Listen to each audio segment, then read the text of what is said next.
Welcome to the third video in the Nature of Economics section. This video is titled Branches of Economics.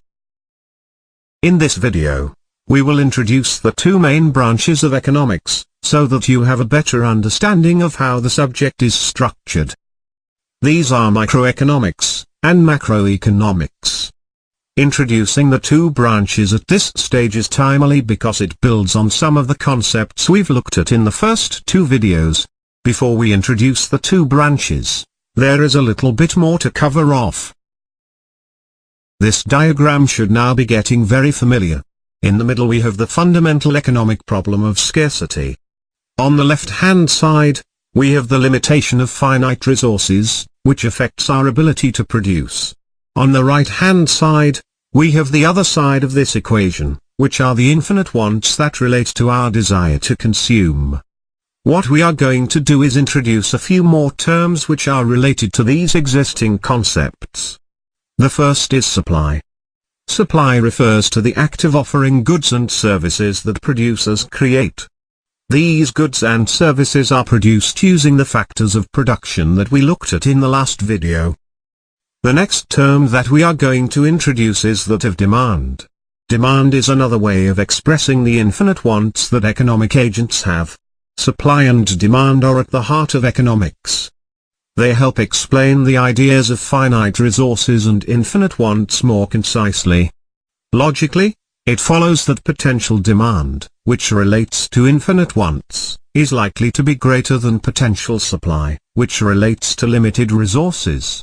So how do we make them equal? Either actual demand has to be lower, or actual supply greater, or a combination of both. This adjustment process typically takes place through a market. A market is where the forces of supply and demand meet and adjust to accommodate the other. An example of a market is the labor market. Here, economic agents transact to buy and sell labor time. The demand for labor comes from firms looking to provide goods and services, in order to maximize profits. The supply of labor comes from individuals looking to earn money, in order to maximize utility. We shall go into much greater detail on supply, demand and markets in later sections of this course. Let's move on to looking at the branches of economics. The first thing to say is that the two branches of economics are microeconomics and macroeconomics. So how do they differ? Let's take microeconomics here on the left first. Microeconomics is the branch of economics that looks at individual markets.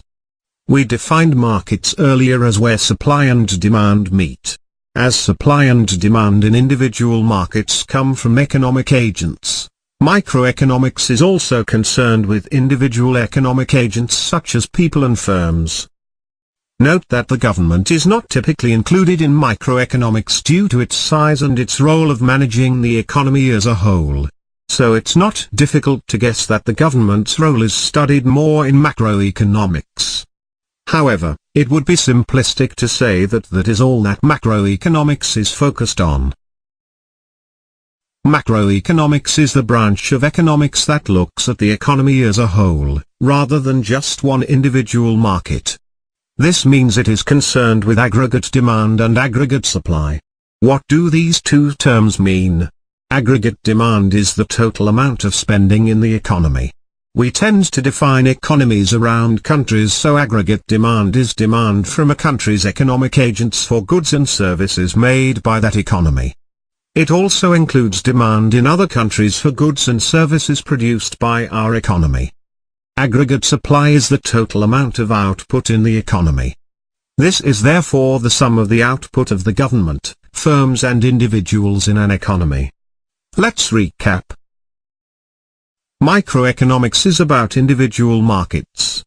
This may mean analysis of the firm on the supply side and individual economic agents on the demand side.